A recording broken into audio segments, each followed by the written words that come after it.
hold these truths to be self-evident, that all men are created equal, that they are endowed by their Creator with certain unalienable rights, that among these are life, liberty, and the pursuit of happiness.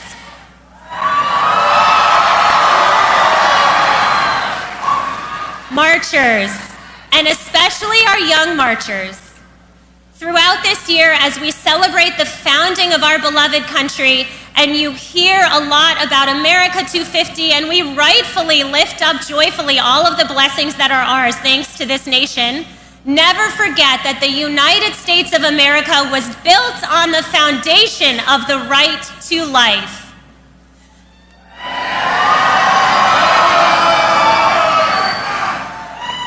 Yes, the right to life has been a core value of our nation from the very beginning.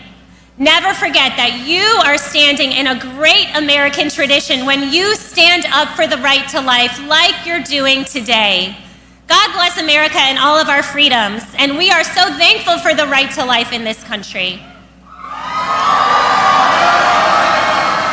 But we have work to do to make sure every single human being has the right to live in the United States of America. So we have work to do, friends.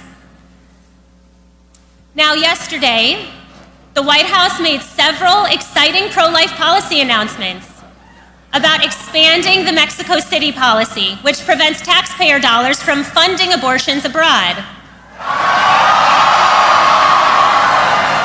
We do not want our dollars sent overseas to fund abortions for women overseas. The White House is ending scientific research using aborted fetal tissue. The bodies of little human beings are not scientific material that should be experimented upon. That is ending thanks to President Trump.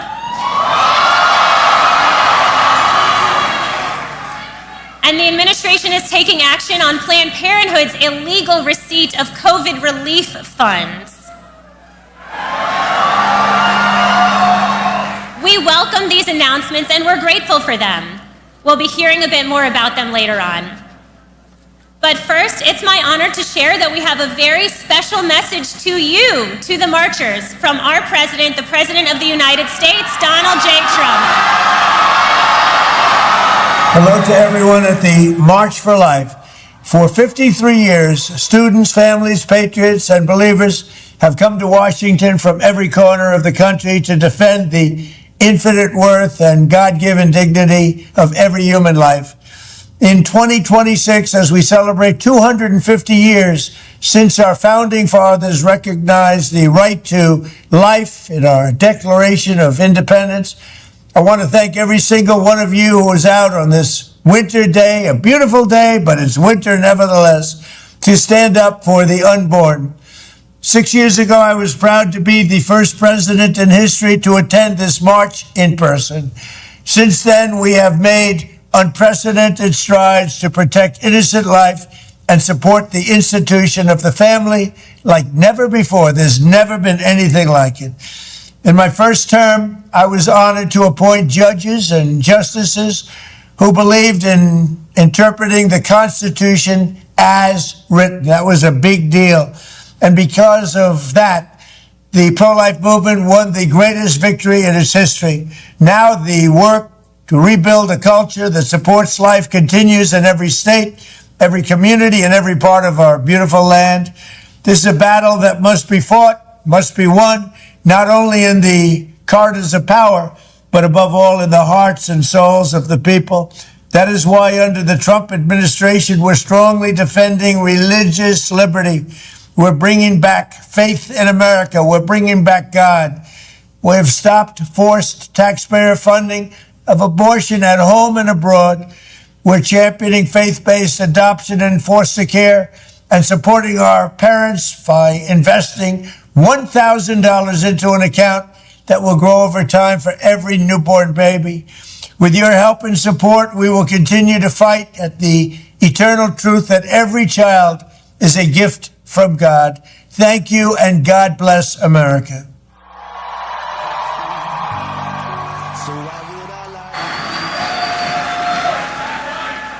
All right, how about that? Thank you to our our president for all of the pro-life victories he's delivered in his first 5 years in office so far. We are looking forward to many more in the next few years. We have some folks here with us today from the president's team in the White House, and I'm asking them to make sure that the president hears of your excitement about and gratitude for his pro-life policies. Can we thank President Trump once more?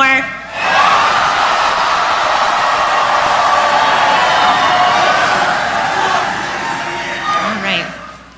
And now, he stood on this stage last year in his first public appearance after a pretty important day in his life, and he promised he'd return.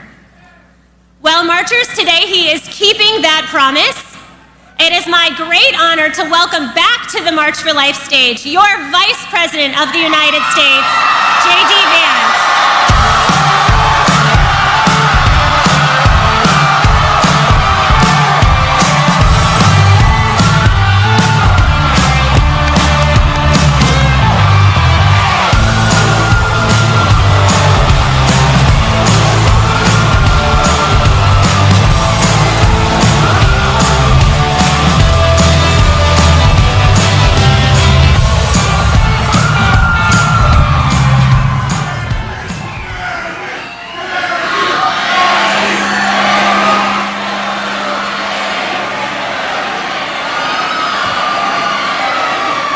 Good morning, marchers. How we doing? It's great to be with you again. It was my very first speech as Vice President of the United States was the March for Life last year, and I'm proud to be back with much better weather this time around. Now, some of you may remember that in my remarks last year, I told you all one of the things I most wanted in the United States of America was more families and more babies. So let the record show, you have a vice president who practices what he preaches.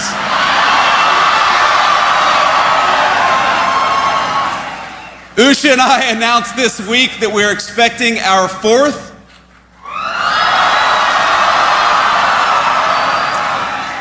and it will be our third baby boy, so we'll take whatever prayers you can give. We certainly need them.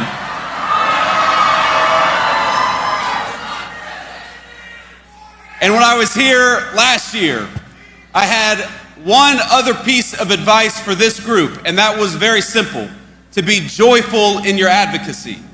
And looking out at this crowd today, it seems like you took that suggestion very well to heart, because I see joyful people. I see grandmas, I see parents, I see beautiful little kids with incredible green hats.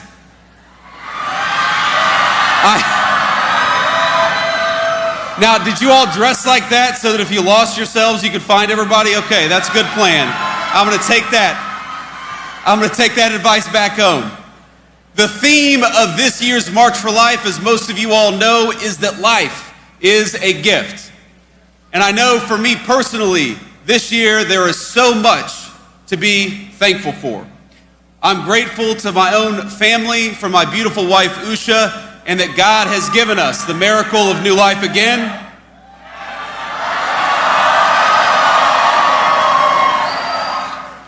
I'm grateful for this movement, for the truth that is on our side. And frankly, I'm thankful for the technological breakthroughs that have allowed us to affirm and protect life. Things like 3D ultrasounds that didn't exist just a few short decades ago. Things like the new medical technologies that have saved the lives of countless premature babies. But let me today say that I am especially grateful for all of you, even the ones with Michigan hats, and there are a couple of you out there.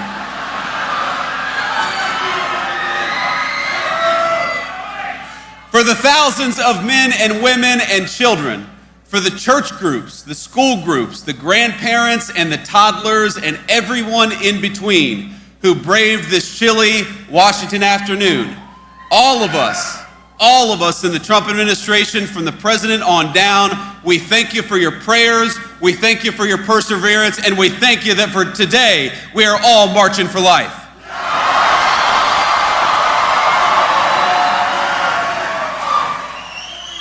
Now, I know a lot of us heard from the president just before this, so you know that he loves and cares deeply about this movement. And it's why he has fought for the pro-life cause and why we do it in this administration. And it's why 3 years ago, we cannot forget, he delivered and his Supreme Court justices delivered the most important Supreme Court decision of my lifetime.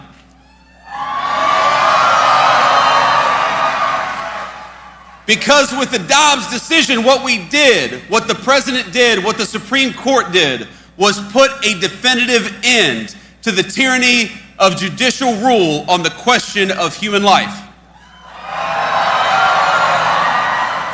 He shattered a 50-year culture of disposability, one that treated human life as expendable the moment that it became inconvenient. And he empowered our nation and our movement to build a culture of life from the grassroots up. And over the last year, I gotta brag a little bit, our administration has worked very hard to lead that effort and to pick up the pieces, to clean up the wreckages of 5 decades of bad policy on the question of life.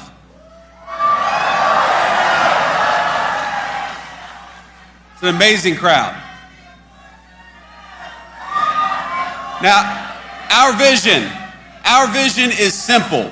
We want life to thrive in the United States of America. We want Americans, every American from all walk of life, to have happy, healthy children. And we want them to raise those kids with confidence that their kids are going to do well and grow up in safety and prosperity, that they'll have access to good jobs, great schools, safe streets, and warm houses in which to raise their kids. And we want all of our American families to be able to do it with the confidence that their nation will stand with them just as they have stood with the United States of America.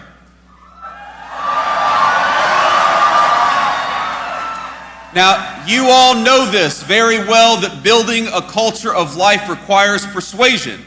And that's what's so different about this moment compared to the moment that was dominated by the Supreme Court for 50 years. We're not trying to argue to the Supreme Court anymore. We're trying to argue to our fellow citizens that we must build up that culture of life. And as you know, that effort is going to take a lot of time, it's going to take a lot of energy, and it's going to take a little bit of money. And that's why we're here, because you know that. We're marching for life because we want our wonderful fellow Americans, even if they don't disagree with us, to know that life is worthy, it is worthy of protection, and that is why we march today.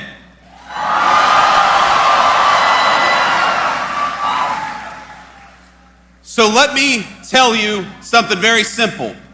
That under this administration, again, from the President of the United States, the Vice President, you have an ally in the White House. Now some of our work over the last year has been very straightforward and very easy. We started by undoing the evils we saw under the previous administration. Like, for example, throwing priests and grandmothers in prison for praying outside a clinic. That's over. We stopped it.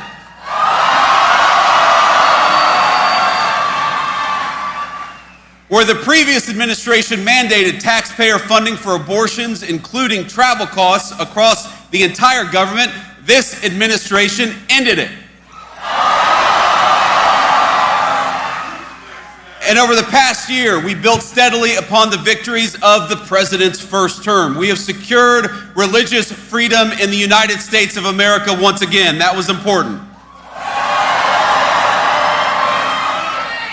We have ended the censorship of Christians, Jews, and other Americans of faith who are punished simply for following their faith in public life. We have expanded conscience protections for healthcare workers and defended faith-based foster care and adoption. We gutted Biden-era rules and ensured that no nun, no nurse, no pharmacist, and no physician has to check their faith and their values at the door of their workplace. And under the last administration, under President Biden and congressional Democrats, the power of government, we know, was marshaled against us, against our faith, against our families, and most importantly, against the most vulnerable. That stopped with the Trump administration, and it is not coming back.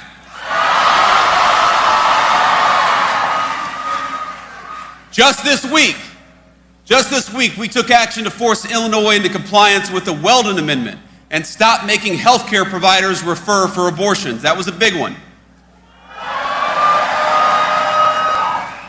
And as the president knows better than anybody, if we want to convince more Americans to choose life, we must also choose policies that make family life possible. So we've done that as well. With the Trump accounts, we started at the very beginning of life, investing in every new American child from day one onward. We've stood with parents by boosting the child tax credit as well, because no family should be penalized for choosing to have kids. In fact, we ought to be rewarding for families for choosing to have kids. And when Usha and I were having the debate about whether we were going to have a fourth kid, I said, honey, we've got an expanded child tax credit and we've got the Trump accounts. We got to take advantage of this stuff. We're restoring homeownership for real families, and you may not think this is connected to the pro-life cause, but when we ensure that real families, moms and dads, instead of Wall Street, have access to American homes, we help create that important culture of life. And the thing that I'm perhaps the most proud of is that we have been responsible stewards of your tax dollars on this question of life. And so, just yesterday, this administration launched fraud investigations into Planned Parenthood affiliates.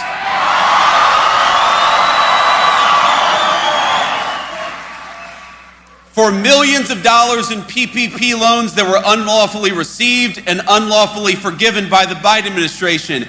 You should not be able to commit fraud and use taxpayer money for abortion. It's that simple.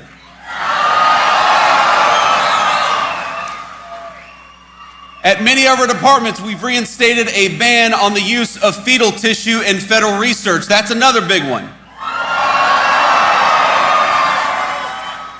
And this is something we're so proud of. We're returning accountability to our foreign policy as well.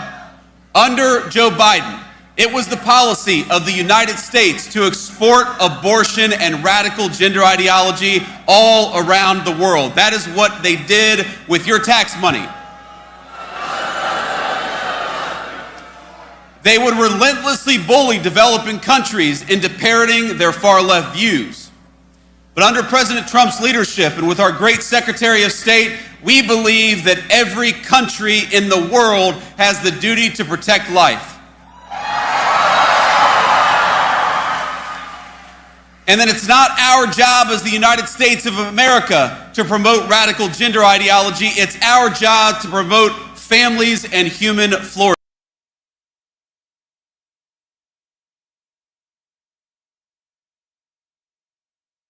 Ideology, it's our job to promote families and human flourishing. Now that's why we've completely realigned U.S. foreign aid and turned off the tap for NGOs whose sole purpose is to dissuade people from having kids. It's why we rejoined the Geneva Consensus Declaration to promote maternal health and strong families all over the world. And it's why we speak up when other nations throw pro-life and pro-family advocates in prison for silent prayer, which we've seen way too much, but it's got to stop. And today, our administration is proud to announce a historic expansion of the Mexico City policy.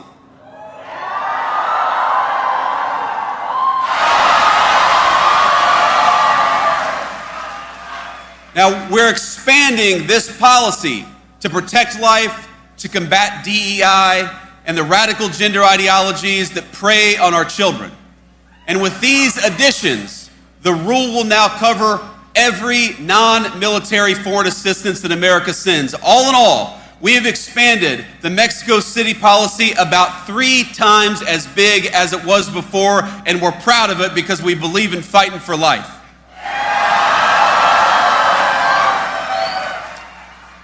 And a lot of you may know that under the Biden administration, they used Medicaid and other programs to launder your tax dollars into abortion money all over the United States of America.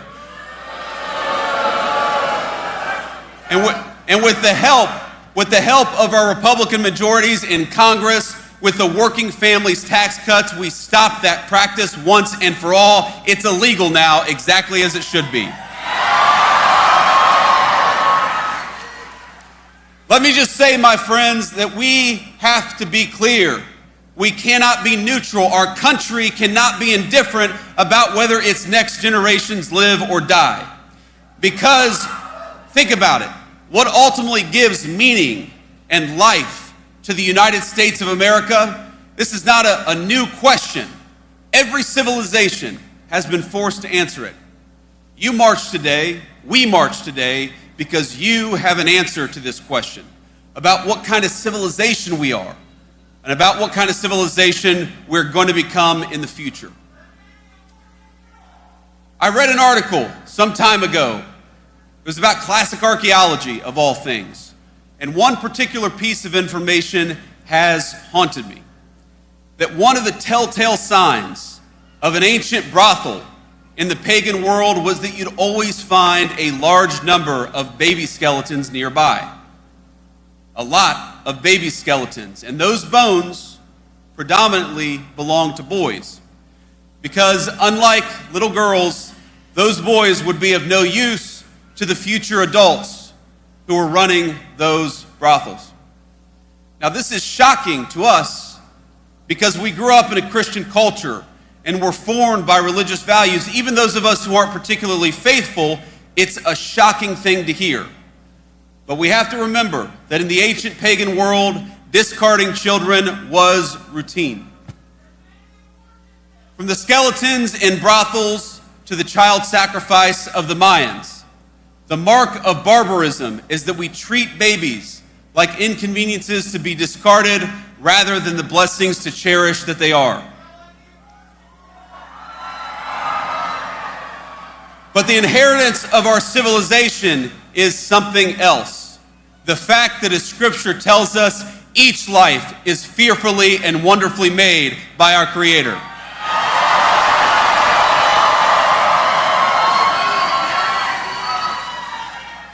The March for Life, my friends, it's not just about a political issue as important as all this politics stuff is. It is about whether we will remain a civilization under God, or whether we ultimately return to the paganism that dominated the past.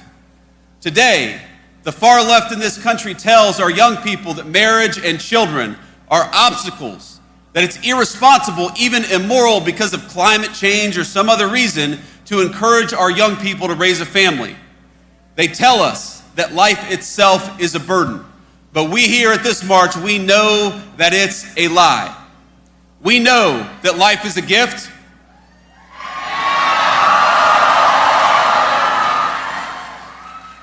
We know that babies are precious because we know them and we love them and we see the way that they can transform our families. We know that family is not just the source of a great joy, but is part of God's design for men and women, a design that extends outward from the family to our neighborhoods, to our communities, and to the United States of America itself.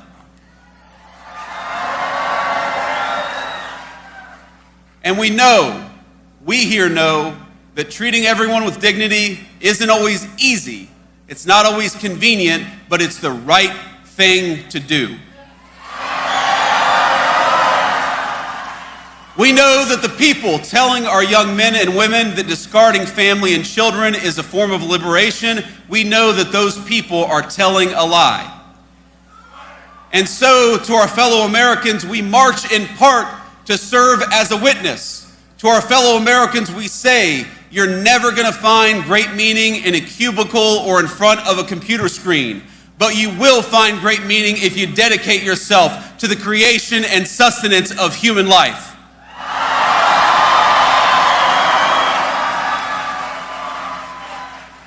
Now, I must address an elephant in the room, and I've heard the guy over here talking about it. A fear that some of you have that not enough progress has been made, that not enough has happened in the political arena, that we're not going fast enough, that our politics have failed to answer the clarion call to life that this march represents and that all of us, I believe, hold in our hearts. And I want you to know that I hear you and that I understand. There will inevitably be debates within this movement. We love each other. But we're going to have open conversations about how best to use our political system to advance life, how prudential we must be in the cause of advancing human life. I think these are good, honest, and natural debates. And frankly, they're not just good for all of you, they help keep people like me honest. And that's an important thing.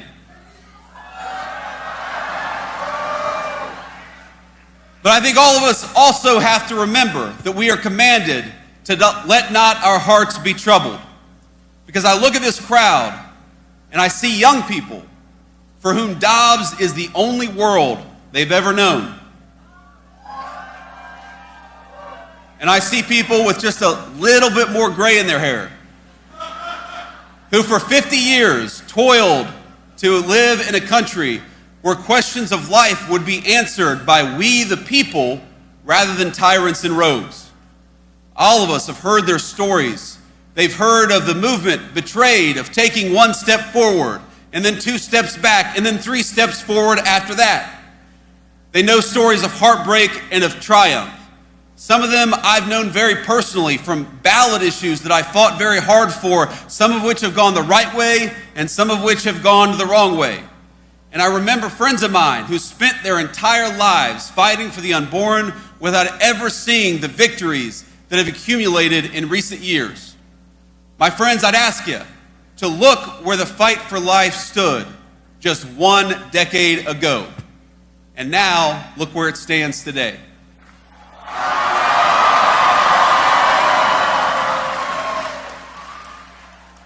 We have made tremendous strides over the last year, and we're going to continue to make strides over the next 3 years to come. But I'm a realist. I know that there is still much road ahead to travel together. Take heart in how far we've come, but don't lose sight of why we march. And so long as you are out there marching for life, I hope you know that the Vice President of the United States will march with you. God bless you all, and thanks for having me.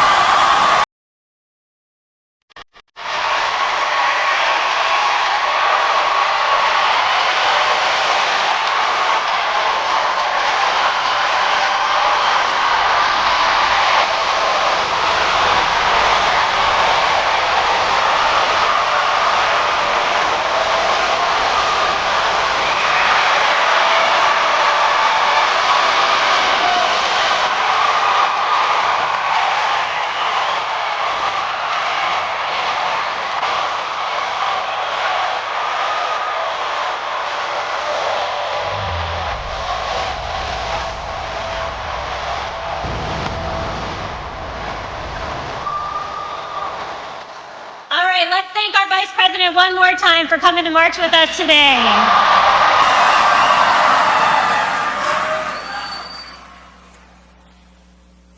Mr. Vice President, thank you for standing with the pro-life movement and for your inspiring remarks. On behalf of our marchers, congratulations again to you and the Second Lady on your baby on the way.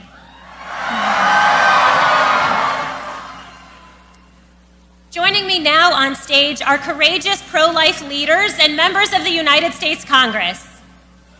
I'd like to take a moment to recognize and thank each one of them for standing with us today and for their crucial work protecting babies and supporting moms. We are joined today by Congressman Andy Harris from Maryland,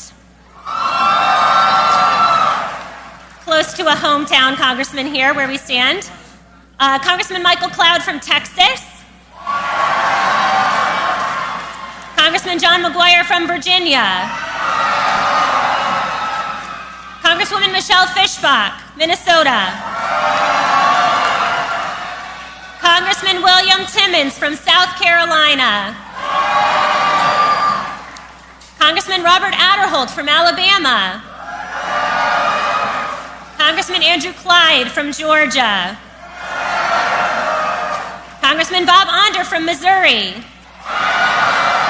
Got some Missourians here. Congressman Tim Walberg from Michigan. Congresswoman Kat Cammack from Florida. Congressman Dan Crenshaw from Texas. Congressman Dan Muser from Pennsylvania. Congressman Bill Huizenga from Michigan. Congressman Glenn Grothman from Wisconsin. Congressman French Hill from Arkansas. And Congressman Mike Kennedy from Utah. Thank you all for standing with us today. We are honored to be joined by these elected leaders who are fighting for life on behalf of all of you on Capitol Hill.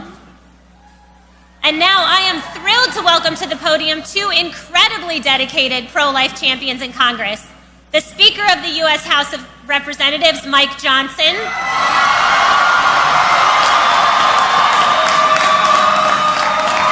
and U.S. Representative Chris Smith. Speaker Mike Johnson is a Republican member of Congress, proudly serving Louisiana's 4th District. You have some friends out there.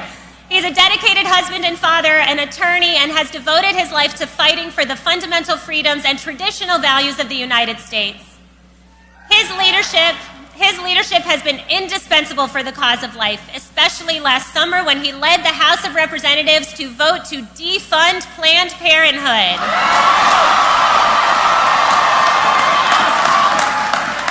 Marchers that would not have happened without Speaker Mike Johnson. We also were so blessed last year to hear your personal testimony, Mr. Speaker, about your parents choosing life when they were expecting you. So thank you for returning. After him, we'll hear from Congressman Chris Smith, who represents New Jersey's 4th District and has chaired the Congressional Pro-Life Caucus for over 4 decades, longer than many of you have been alive, tirelessly working on behalf of the unborn and their mothers. He has also spoken at every March for Life for decades as a devoted friend to the cause of life. Following Speaker Johnson and Congressman Smith, we'll watch a video greeting from Senate Majority Leader John Thune, who is out of town today but wanted to be with you in spirit, another dedicated advocate for the unborn. Now please help me give a warm welcome to Speaker Johnson and Congressman Chris Smith.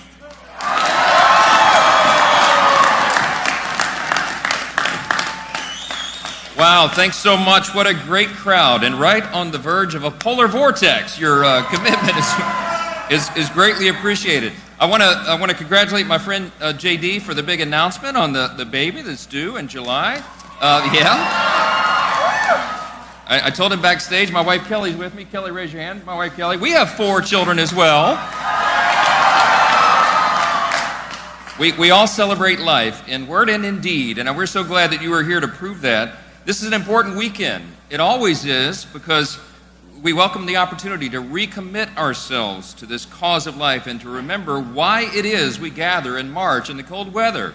It's important for us to stand together. And my friends, it's especially important this year because, as you know, this is the year we celebrate our nation's 250th birthday, the greatest nation in the history of the world. The thing that we celebrate about America, there's so much for which we are blessed and we're thankful for, but the thing that we remember, especially at this time, is the foundational truth of America, the bold statement of faith that set this experiment in self-governance, this independent country along its way. We celebrate the self-evident truth that all people, every single person is made by God. We are made by our Creator. Yes. The founders understood that we are made in the image of our Creator and that He is the one that gives us our inalienable rights, the rights to life and liberty and the pursuit of happiness. Our rights do not derive from the government. They derive from God Himself, and we need to remind everybody of that. We celebrate that premise here today and every day because we understand that is what makes America unique and special. The idea that we are made in the image of God, and we owe our responsibility to Him as well. And we have to exercise that freedom in a responsible manner. This moment is truly, truly an historic one for the pro-life movement, and you all know that. For the first time since Roe v. Wade was reversed, we have the White House, the Senate, and the House all working together to deliver meaningful and historic pro-life victories. And just consider, as the Vice President was saying just a moment ago, just consider what 1 year of common sense pro-life leadership can actually accomplish. With President Trump and Vice President Vance, the Republican team is making and taking a new approach. For the first time, our greatest metric of success is not just the size of the gross domestic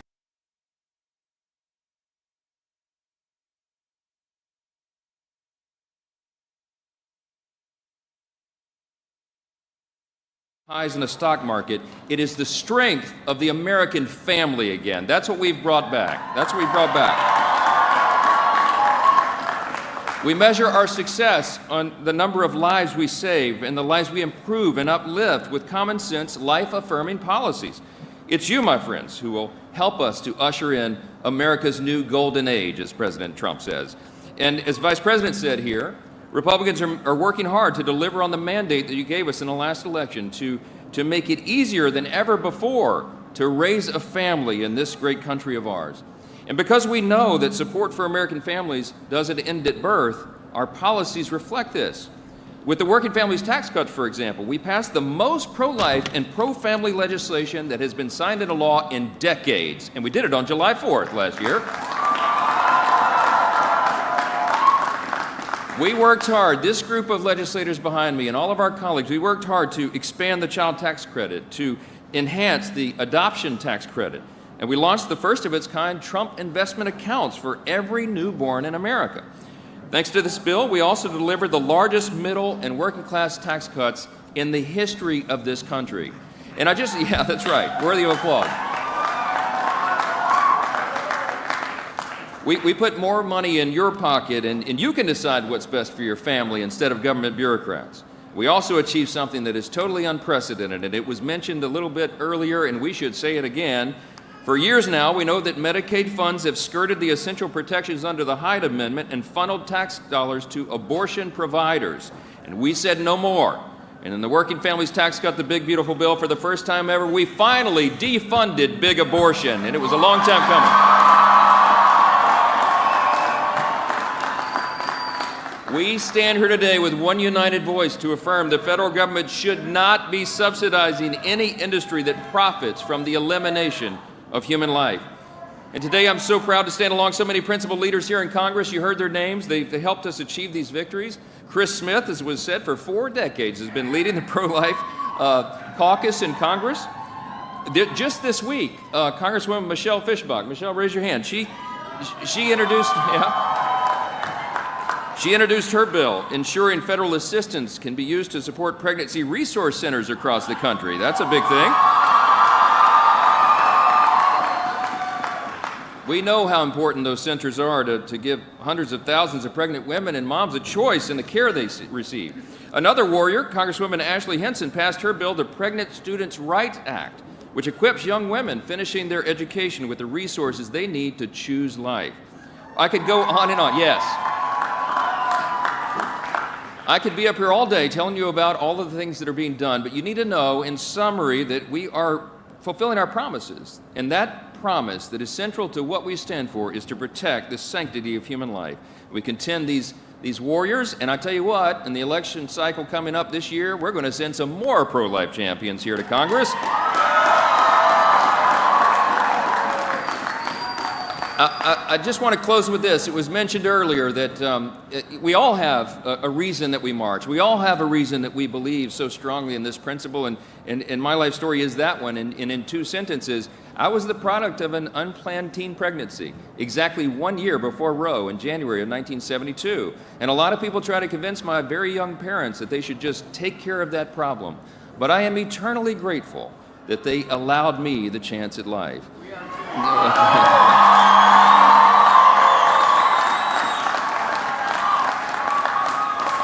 I think of the millions of children that did not have that same opportunity. And every single child deserves the opportunity to fulfill their God-given potential. And it is up to us to defend that freedom and that right, that essential freedom to be born, the unalienable right to life that is imperiled in our generation. And we're so grateful that you are willing to march and stand and speak for that issue.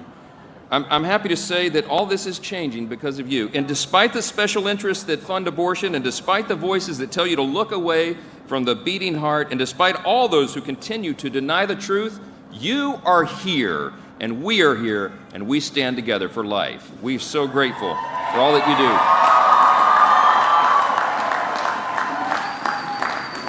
Every single one of you has the power to change hearts and minds and ultimately to save lives, and we can never... Behind me are just absolute heroes, men and women who take up the fight every single day. You know, Michelle Fishbach's bill that passed this week to help pregnancy care centers, only one Democrat voted for it. And the debate, if you... as the pregnancy care centers were smeared by the Democrats who were leading the charge against it. Of course, Michelle stood strongly against it and did an amazing job, and we did secure its passage. As well as the families. Yet, all over the country, especially in my state of New Jersey, there's an all-out effort to shut them down, which is outrageous. The smears that are being borne by the pregnancy care center community are unconscionable, and we need to push back as never before to protect them. Let me remind everybody, let me just say briefly, and I know you know this, and I hope the media takes more note of it as this day and these days go on, but the purveyors of death and their enablers in politics and academia and elsewhere aggressively foster a culture of death, and they do employ a seemingly endless array of deceitful tactics, often the big lie, to trivialize and mask the cruelty of abortion. The abortion pill, mifepristone, is baby poison that kills the unborn child by starving the baby girl or the baby boy to death. That's how it works. Starvation, a pill to starve another human being. We now know that the abortion pill, we've long suspected this, is extremely dangerous to women. And I ask the media, investigative reporters, start uncovering or get rid of this cover-up that we've had since the Clinton administration. The Ethics in Public Policy Center released that historic report that found that, called The Abortion Pill Harms Women, and they found that over 10% of all women who take that pill have very serious adverse events because of it, including sepsis and hemorrhaging. FDA says it's 0.5%. Those numbers were cooked up by previous Obama and, of course, the Clinton and then into the Biden administration. That's got to stop. We've got to unmask this herder, this killer of women, as well as the adverse effect it's having. Let me just conclude. And you heard it from our vice president so eloquently in his remarks. But President Trump's new comprehensive Protecting Life in Foreign Assistance, also known as the Mexico City policy, and as you know, it got its name because Reagan sent a delegation to a UN conference in Mexico City, and at that, Senator James Buckley and others announced this tremendous policy of no longer supporting any organization that promotes or supports abortion. And then, though, it only applied to family planning, about $500 million. Trump, in his first term, put all global health under that. That was about $9 billion. And today, he's putting all foreign assistance, about $30 billion, under the Mexico City provisions. And that means that the Planned Parenthoods, the Marie Stopes Internationals, and all of these other hideous groups that kill babies, promote the killing of babies, every day of the week, they do it here in Washington, they do it in foreign capitals, are defunded by this administration.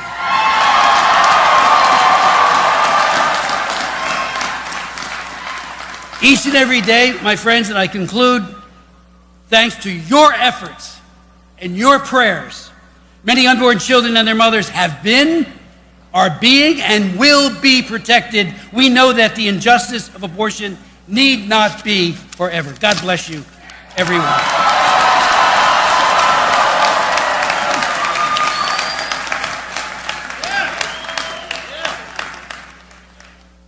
Hello, marchers.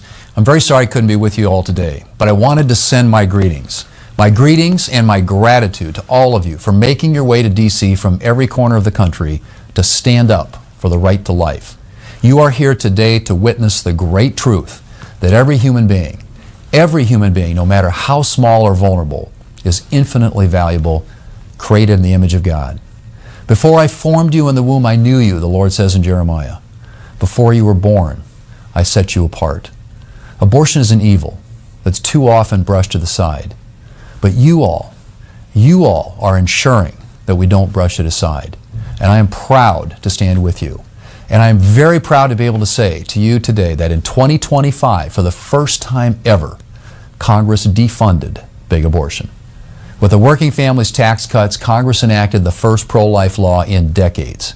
And thanks to that landmark legislation, this year, some of the nation's largest abortion providers, including Planned Parenthood, are prohibited from receiving Medicaid funding. The organizations that have turned the killing of babies into a business are cut off. Next week, we'll be considering legislation to ensure that pregnant college students have access to the support that they need to carry their baby to term and to care for their child. And I pledge to you that as Majority Leader of the United States Senate, I and my pro-life colleagues will continue to do everything we can in Congress to support moms and protect preborn children. We may not always be successful, but we will never stop trying. Thank you all for being at the march today, and God bless you all as you stand up for the great gift of human life.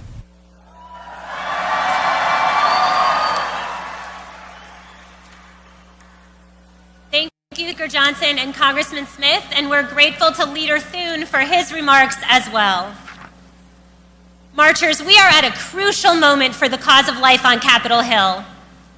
Just this week, the House of Representatives passed 2 bills that strengthen support for women, babies, and families, helping ensure that they are better equipped to choose life. Our thanks to the House for passing the Pregnant Students' Rights Act, which ensures that college women who are pregnant have support that they deserve from their universities. And the Supporting Pregnant and Parenting Women and Families Act. Thanks again to our members for those important votes. But now, we have a lot more work to do. So now, today, marchers, you have an opportunity to contact your senators who are right in the middle of debates and discussions about health care in America, and ask them to ensure that any and all government funding for health care, whether that's funding for insurance coverage or funding directly to consumers, is protected by the long-standing Hyde Amendment. In other words, no taxpayer dollars should be used to pay for abortions, including through any form of insurance coverage for abortion. If Hyde is not included, there should be no health care deal.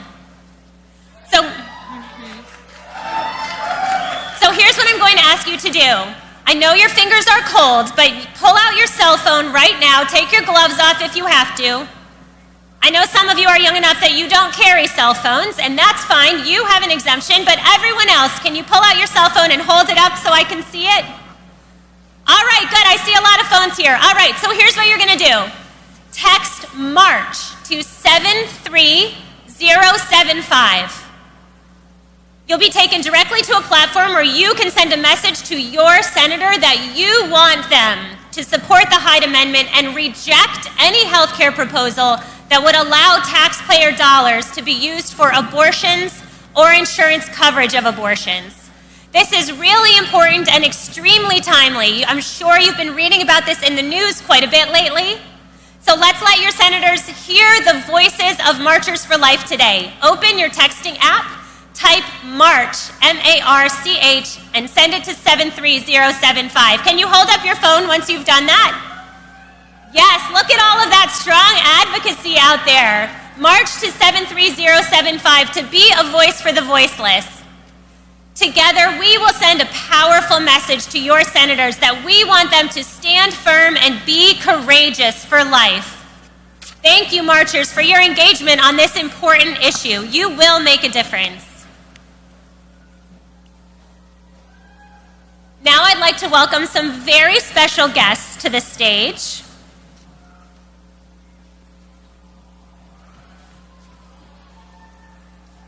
All right. Since we're, hi honey.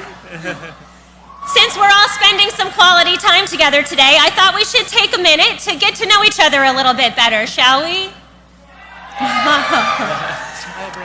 All right, so I'll go first. I'm Jenny, your MC. Marchers, I am you. I have been marching, standing out in that rally crowd since I was 18 years old. I know what it took for you all to be here. I know how far many of you drove, how much you sacrificed to be here, how many of you probably didn't sleep that well last night because you slept on a bus or on a floor somewhere. And I know how cold you are. Thank you, thank you, thank you. This is my family. Wait, Bridge. They work and pray and sacrifice alongside me because they love the March for Life too, and they believe so deeply in the preciousness of every baby in the womb. My kids have grown up as marchers, and they are thrilled to see you all here today.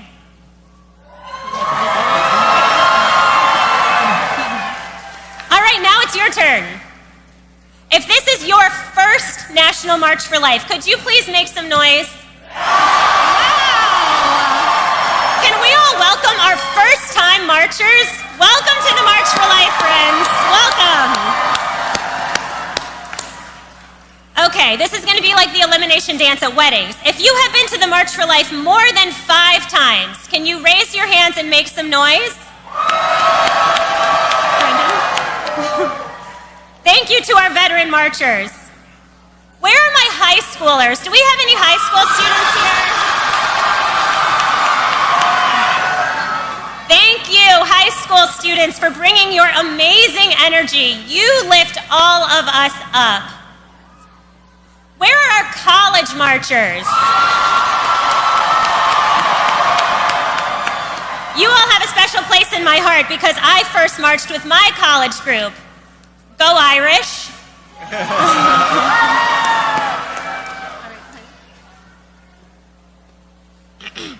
Hello to all of the kids that are here today.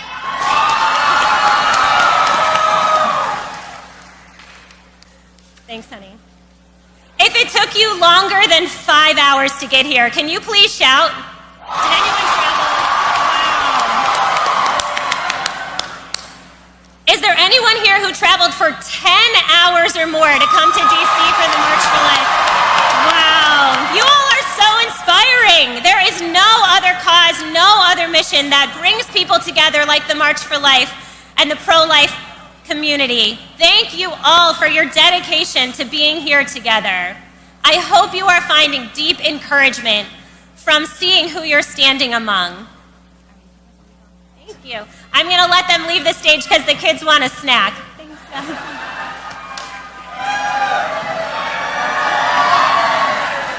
Okay.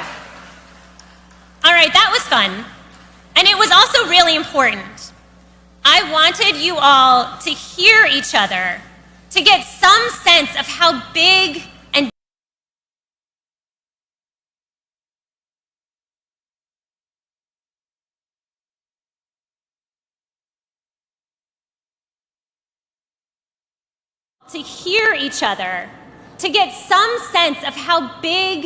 dedicated and diverse and multi-generational and pan-geographical this crowd is, because I know that you all can't see each other. But I can see you all, and let me tell you, there are a lot of people here today. I cannot even see the end of this crowd from where I'm standing. Marchers, you are part of something really big. And I mean that literally, but I also mean it metaphorically, culturally, historically. You are part of something bigger than yourself and your group, bigger even than just this day and this year. Whether this is your first march, like so many of you, or you're a seasoned veteran, you are making history by being part of the world's largest annual human rights demonstration, standing up for the very least among us. Now, today is the 53rd March for Life. We celebrate that longevity and the great tradition that we are privileged to be a part of. We truly stand on the shoulders of so many giants and so many saints in this fight for life. But we also know, 50 is the new 60 and all of that. Maybe it's the other way, 50 is the new, no, and I think I had it right. We also know that the March for Life and the pro-life mission never age, right? This cause is ageless and it never goes out of style. Our mission is as fresh and important as the gift of life itself. When we think back on those 53 years, millions and millions of Americans have stood in this place and marched for life over the course of those years. Hundreds of speakers have stood on this stage. Some of them have been very high profile. We've been joined over the years by incredibly inspiring political and cultural leaders, and we've been joined again today by awesome, impactful speakers, and we have more in store for you. We're so grateful for their witness. But marchers, I want to say to you that over the course of the past 53 years, it actually isn't the people standing on this stage who have made the March for Life so powerful. It isn't the speakers who have kept up the incredible momentum that brought down Roe versus Wade, and it isn't just the people on this stage who continue to change hearts and minds for life. It is you. It is you, the marchers. You are what make the March for Life so powerful. You are the story that needs to be told, and we have a lot of members of the media here today who I hope will tell this story. Your witness, your persistence, your determination, your energy, your unflagging, unfailing hope, your love for the littlest ones and for moms who need a hand, your joy, and of course the sheer number of you who are here, year after year after year. There is nothing in the world like the March for Life. By being here, you are part of something that has changed the course of history in our nation, saved so many lives, and moved countless hearts. Young people, our high school and college marchers, you are the heart of the March for Life and the pro-life movement. Young people, your generation is the tipping point. You are sending a message by being here to our political and cultural leaders and the whole nation that they need to sit up and pay attention because the rising generation demands protection for the unborn. That's right, let them hear you. Polls show that pro-life support is surging among young adults. Your peers, young adults 18 to 29, have been surging upward in terms of identifying as pro-life, and the percentage of young adults who think abortion should be legal under any circumstances has plummeted. You are doing that, young people. Keep evangelizing your classmates, your friends, your siblings, your teammates. Keep sharing the truth about the preciousness of every human life. The fight to end abortion is serious business, no doubt about it. But we go about that business with peace, confidence, and the overspilling joy that's on display here today, because all of this is rooted in our deep conviction that life is a gift. Life is true. Life is true, life is beautiful, and life is so, so good. No matter the circumstances, life is a gift.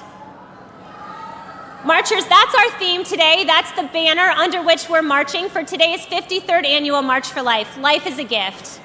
Please enjoy our theme video for this year. Life is why we march, with joy, with conviction, with purpose. Because life, all life, is a gift. But before the cheering crowd, a precious little gift, not wrapped in paper or tied with a ribbon, but full of promise.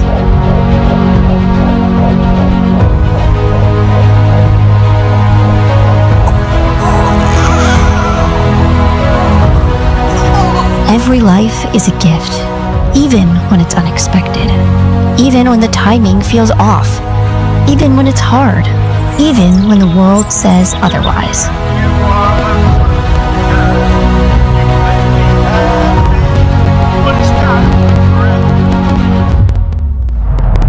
We have been marching for over 50 years, and we will still march on, because the world needs to hear that every single human life is precious, and because our heritage as Americans includes the right to life. We march as heirs of a legacy of courage, hope, and joy, and on behalf of generations yet to come. We march because life is beautiful, unrepeatable, and perfectly unique. Life is worth protecting and worth celebrating. We march to be the voice for the voiceless. All life deserves a chance, because every single life is a gift.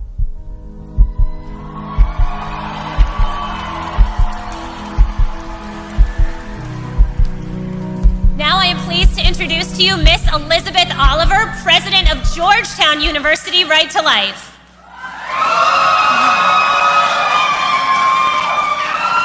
Georgetown Right to Life and its growth in the past few years is a perfect example of the surging pro-life sentiment of Gen Z, and we're delighted that they are carrying the March for Life banner this year.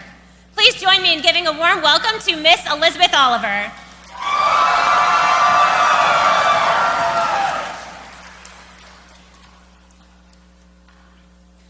When I was a little girl, my dad would often tell me the story of Saint Joan of Arc. I loved hearing about her courage, her leadership, and the great white banner she carried into battle. Years later, standing outside a Planned Parenthood in high school, I began to understand which banner I was called to carry, the banner for life. Overshadowed by a bleak building and angry voices, wondering whether I could really make a difference, I often recalled the words that Joan of Arc said when she doubted herself. I am not afraid. I was born to do this.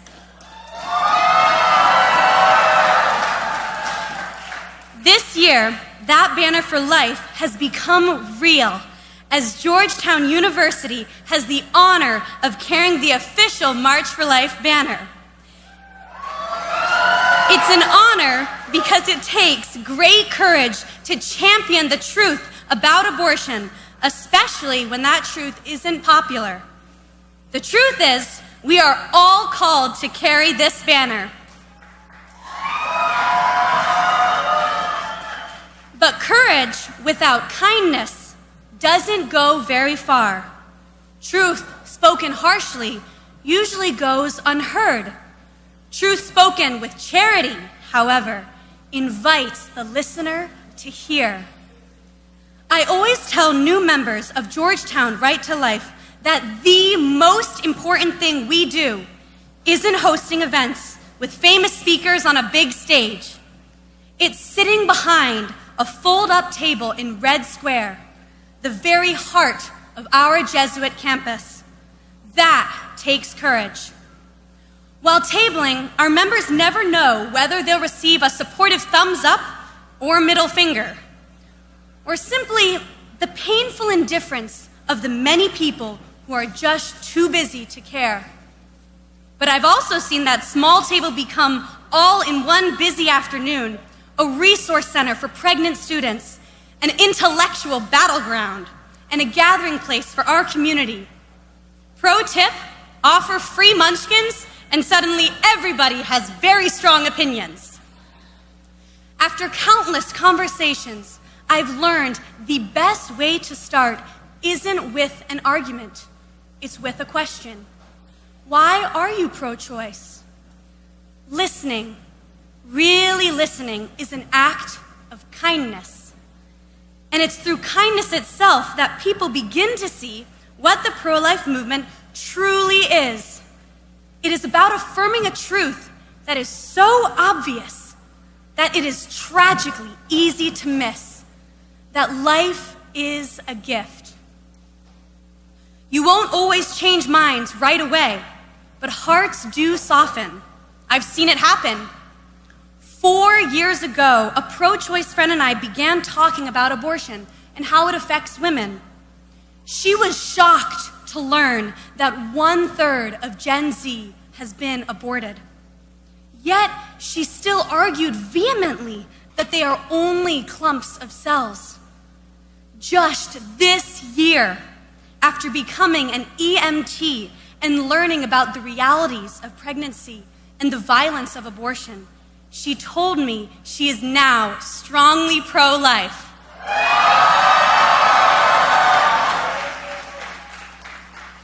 I didn't change her heart. All I did was plant the seeds. It was God who did the rest. So don't be afraid to speak. Speak with courage, speak with kindness, and above all, speak the truth. You were born for this. This is why we march for life. Thank you.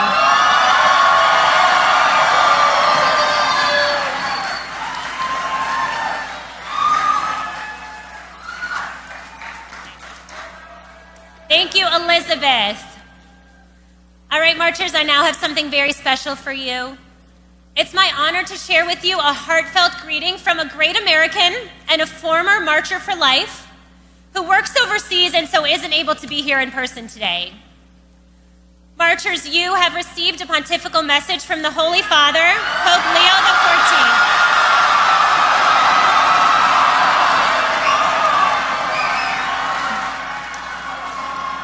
Our understanding is that Pope Leo came to one of the very earliest marches for life here in Washington when he was a college student. He marched for life as a bishop in Peru. And here's what he has to say to all of you today. To the participants in the 2026 March for Life, I send warm greetings to those of you participating in the 2026 March for Life. I likewise express heartfelt appreciation and assure you of my spiritual closeness as you gather for this eloquent public witness to affirm that the protection of the right to life constitutes the indispensable foundation of every other human right. Indeed, a society is healthy and truly progresses only when it safeguards the sanctity of human life and works actively to promote it. In this regard, I would encourage you, especially the young people, to continue striving to ensure that life is respected in all of its stages through appropriate efforts at every level of society, including dialogue with civil and political leaders. May Jesus, who promised to be with us always, accompany you today as you courageously and peacefully march on behalf of unborn children. By advocating for them, please know that you are fulfilling the Lord's command to serve him in the least of our brothers and sisters.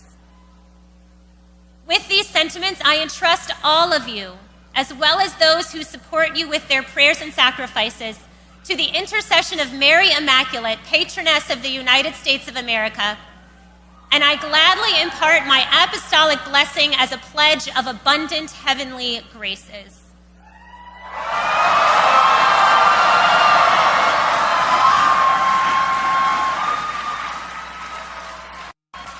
Thank you to Pope Leo for such an inspiring and encouraging message from a former college marcher. Just amazing. We'll hear next from two incredibly inspiring women. First will be Debbie Biskey, CEO of Options for Her, a pregnancy resource center in New Jersey. I had the chance to visit Options for Her this fall, and I was so impressed by what they do and how they do it, saving so many little lives with deep love for moms. Following Debbie, Sarah Herm, a mother of 4 from Iowa, will share her courageous testimony.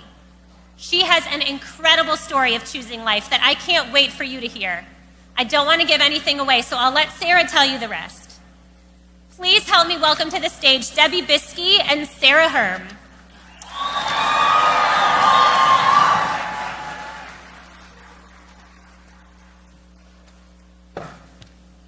Good afternoon, friends. It is truly an honor to stand here with you today among thousands who believe that every life matters, that every baby deserves a chance, and that every woman deserves truth, dignity, and real support. My name is Debbie Biskey, and for nearly 10 years, I have had the privilege of serving women and saving lives at pregnancy resource centers. Today, I lead Options for Her, an organization devoted to helping women choose life and empowering them to become strong and confident mothers. At Options for Her, we serve women at 3 locations throughout New Jersey, in a state where many of our government leaders are hostile toward pro-life cause, and even in some cases, the work of pregnancy centers, specifically First Choice. We provide places of safety, places where women are met with no judgment, but with compassion, honesty, hope, and a future. Not only that, they are also met with real-world help and support. But we also know this: many women will never walk through the doors of a pregnancy center. That is why God has allowed us to bring the centers to them. Since May of 2020, we have used Save the Stork's mobile medical units, where over 3,500 babies have been saved in New Jersey. That's right, let that sink in, 3,500 lives. Children who are alive today because the mobile medical unit showed up at exactly the right moment. Today, Options for Her operates 2 mobile medical units with plans for a third to start operating soon. And these units are on the front lines of the abortion battle every single day. That's right. Our mobile units park outside abortion facilities and enter the space where fear, pressure, and confusion are overwhelming women. These women are often abortion-minded. They have been told lies that abortion is their only option. They are not strong enough and their future is over. And then our mobile medical unit shows up. Inside that medical mobile unit, everything changes. Women are met with truth. They are given education. They are shown ultrasound images of their baby, and most importantly, they are reminded that God created them with purpose and they are empowered. When a woman sees her baby and hears that heartbeat for the first time, it is often the first time that she can view her situation from a different perspective. Often that moment can change her entire future, not to mention the child's future. This is what I have learned after a decade of doing this work. When women are empowered with truth, hearts change. When hearts change, perspective changes. And when perspective changes, the world changes, getting us one step closer to living in a nation where abortion is absolutely unthinkable. Saving babies begin by loving women well and sacrificing our lives to support them during their time of uncertainty. At Options for Her and other pregnancy resource centers across the nation, we do not stop once a woman chooses life. We walk with her through the pregnancy, after her baby is born, and as long as it takes. We provide ongoing support, material assistance, parenting education, counseling, and practical resources. We help her grow in confidence and in strength. We help her discover that motherhood is not a limitation, but a call filling with purpose and dignity. And above all, we point her to God. Because real empowerment does not just come from cultural conversations and political debates. It comes from knowing who you are and to whom you belong to. We have watched women who once felt broken, ashamed, and afraid become amazing mothers. Women filled with courage, integrity, and hope. Women who say, I didn't think I could do this, but now I know I can. And now they want to help other women. That is pregnancy center work, and ultimately that is God's work. As we stand here today at the March for Life, let us remember the pro-life movement is not just about opposing abortion. It is about standing for life in all its beauty. We stand for babies. We stand for women. We stand for families. We stand for truth. And we stand for the God who is the author of life. Together, through faith, action, prayer, and courage, we will continue to see lives saved, women empowered, and generations transformed.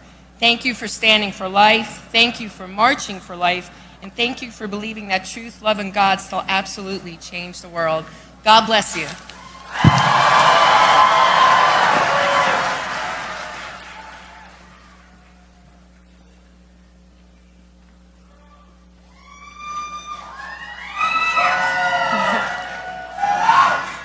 My name is Sarah Herm, and I'm here today as living proof of the theme that life is a gift. I know this because I have seen it, held it, and fought for it by protecting and caring for each of my 4 children. When I discovered I was pregnant with my 4th child, the father told me I wasn't ready, and his harsh, judgmental words made me feel trapped and alone. He said, 26 years old, 4 kids, 3 different dads, that doesn't look good. His words drove me to call the abortion facility. I was seeking guidance and asked for counseling, but was told that they didn't offer any. My only choice was to schedule an abortion and pay them, so that's what I did. It was a chemical abortion. Before I was given the pills, one of the workers said something during the ultrasound that I will never forget. She said, "You're lucky the heartbeat bill hadn't passed, because if it had, we wouldn't be able to continue. We detect a strong heartbeat." These words should remind us all that our work in the pro-life movement has real impact. The laws that we advocate for have immense power to save lives and support women. In that moment, in that cold, sterile abortion facility, I took the first drug of the chemical abortion protocol, leaving with a brown bag containing more pills for later. As soon as I walked out of the facility, it was as if the world went from dark gray to bright blue. The clinic had felt lifeless. Outside, I felt life again. That sharp contrast between darkness and light made me feel something I will never forget. I instantly began to regret my decision, and I broke down in my car. I continued to try and go about my day, but I couldn't even so much as look in my children's faces without thinking about the child within me. So I started to search. I stumbled upon a hotline number for the abortion pill reversal. A woman with a warm, helpful voice answered the phone. I realized then that I wasn't alone, I wasn't without options, and I could fight for my child's life, and so I did.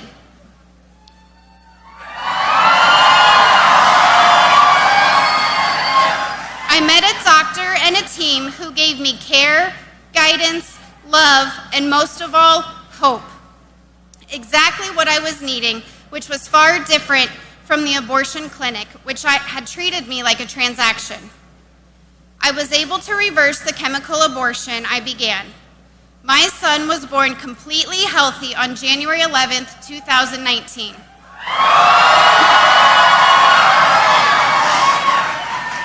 And he continues to thrive. Many people falsely claim that abortion pill reversal doesn't work. Some states are advancing laws that make it harder for doctors to administer abortion pill reversal. Most women now don't even have to go to a medical facility like I did. They are given abortion pills to be taken at home, alone, a highly dangerous act that can prove fatal not only for their unborn babies, but for these women. I am here to tell you that the abortion pill reversal can work. My life and the life of my son is living proof.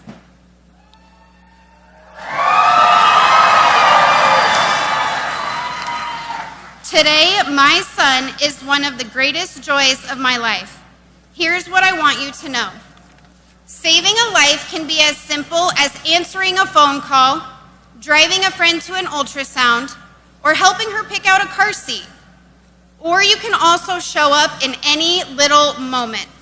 Small sacrifices can become enormous victories that can support moms like me and children like mine.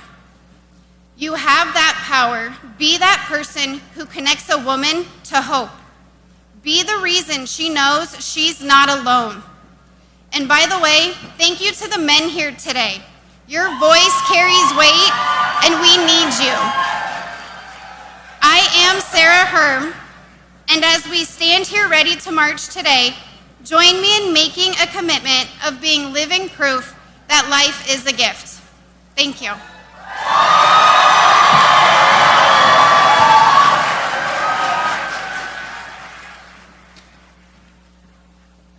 Thank you, Debbie, for sharing about the life-saving work done by PRCs, and thank you, Sarah, for sharing your powerful story of courage and hope. Marchers, I hope you're enjoying our program today.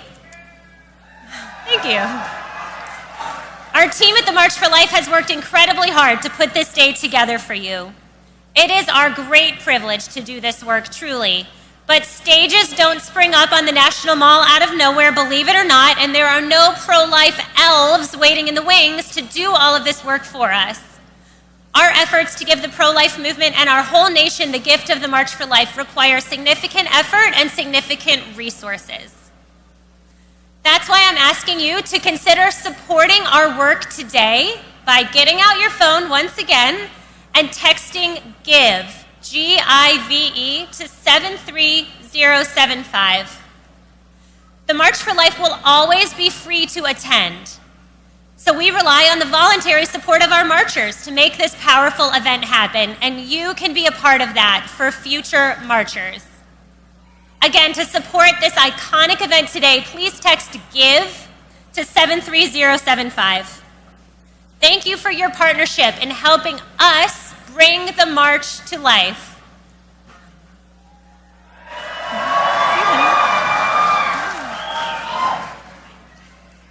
Now, to tell you about the impact of our state march program, I would like to welcome to the stage my colleague Hannah Callahan, Senior State March Lead at the March for Life.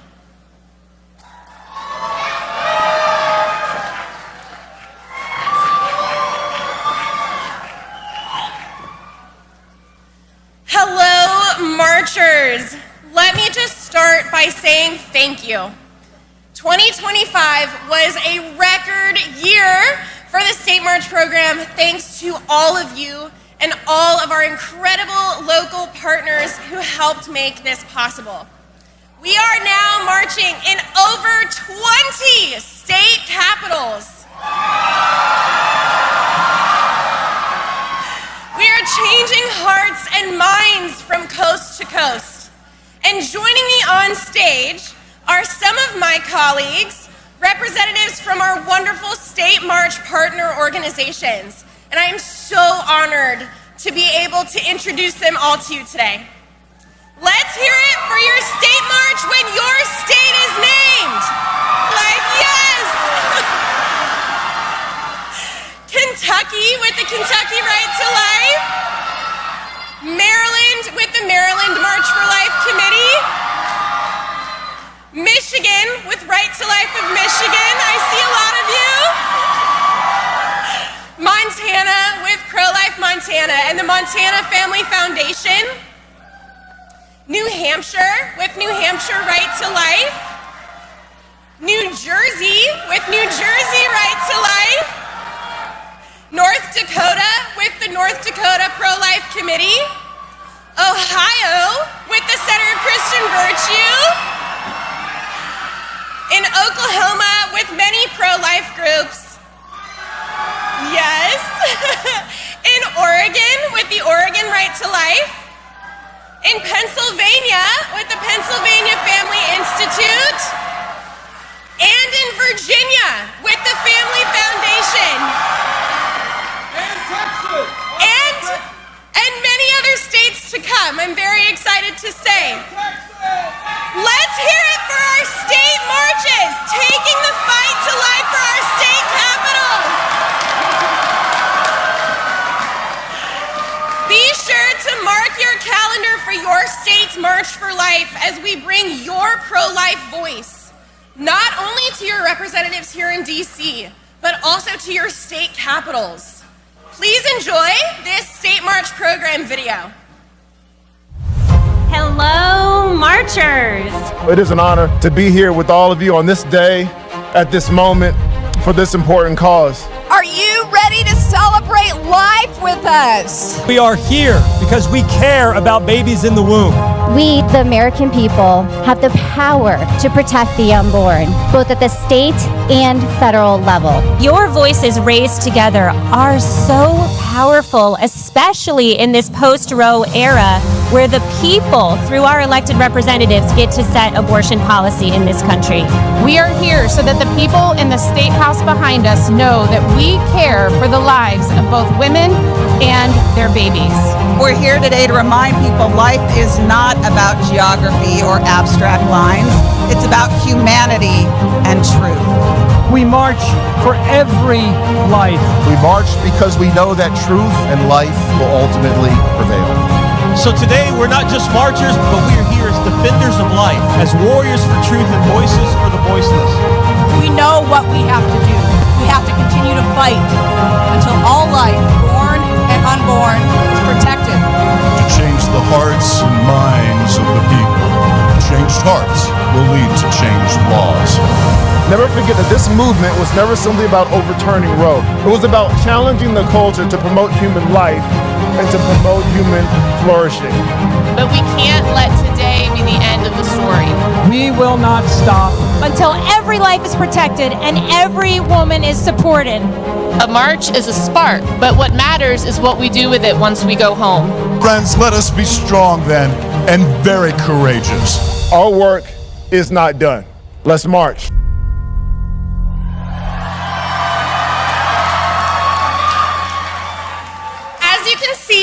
A number of additional friends have joined me on stage. I am now surrounded by some of our incredible pro-life leaders from across the nation who work each and every day to build a culture of life in their communities. You can see their names on the screens to my left and to my right. And each organization they represent meets a different need in the pro-life movement and in our local communities. With over 65 million Americans lost to abortion and millions of women and families wounded, the work for all of us is not over. We honor each and every one of you for your life-saving missions and invaluable work. Thank you for all of the work that you do day in and day out to make abortion unthinkable. Yes, can I hear it for my coalition partners, please? Thank you. Truly, it's such a gift. It's such a gift to be able to work with all of these amazing pro-life leaders. And finally, joining us now to lead the closing prayer is Sissy Graham Lynch, the senior advisor and spokesperson for the Billy Graham Evangelistic Association and Samaritan's Purse, an international Christian relief and evangelization organization. Following the prayer, we'll start our march as we listen to the West's rendition of God Bless America.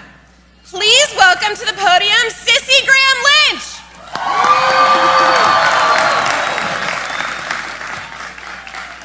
Who's ready to march? I'm here to say almost 10 years ago, this march convicted me and changed my life. I was a woman and a Christian who sat silently on the sidelines for so many years and had struggled through my own pregnancies thinking I was going to be an unfit mom. But it was this, the young generation, the high school students, the college students, and I saw them say they were not going to accept Roe as their future, and that they saw it put to an end. And now we have a generation marching saying we're going to make it unthinkable. And so I want to thank you. And let's pray. Our Heavenly Father, we come today and we are gathered with grateful hearts, knowing that life is a gift, a sacred gift given by you alone. And because you, God, loved us so much, you gave us the greatest gift of all, and that was your Son, Jesus Christ, who came to this earth. He died on the cross for our sins. He defeated death, and he rose again, that all who trust in him will be saved. But it's through him we know the worth and the beauty of every life that you create. Lord, we thank you for a president and a vice president who value all life. And we thank you for all the hard work that has been done and that has been won. But Lord, as we leave this place today, we know there's a lot of work still to be done. So Lord, as we go, give us the strength, fill us with the courage, give us the compassion. But Lord, may we stand with an unwavering conviction. And may we be a nation who stands before the world and says that we are a country that values all life, Lord, because you are the giver and you are the author of life. And we pray this in the powerful name of Jesus. Amen. Let's march.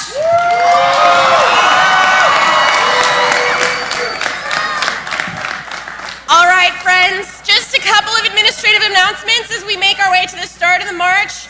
First things first, we like to keep the Capitol grounds as clean as we found them, so please pick up your trash, exit behind you and along the sides through the security checkpoints to make your way to the march starting point. Please follow the marshals. They will guide you in the correct direction. There's a lot of you here today, so please follow their lead so we can maintain everyone's safety.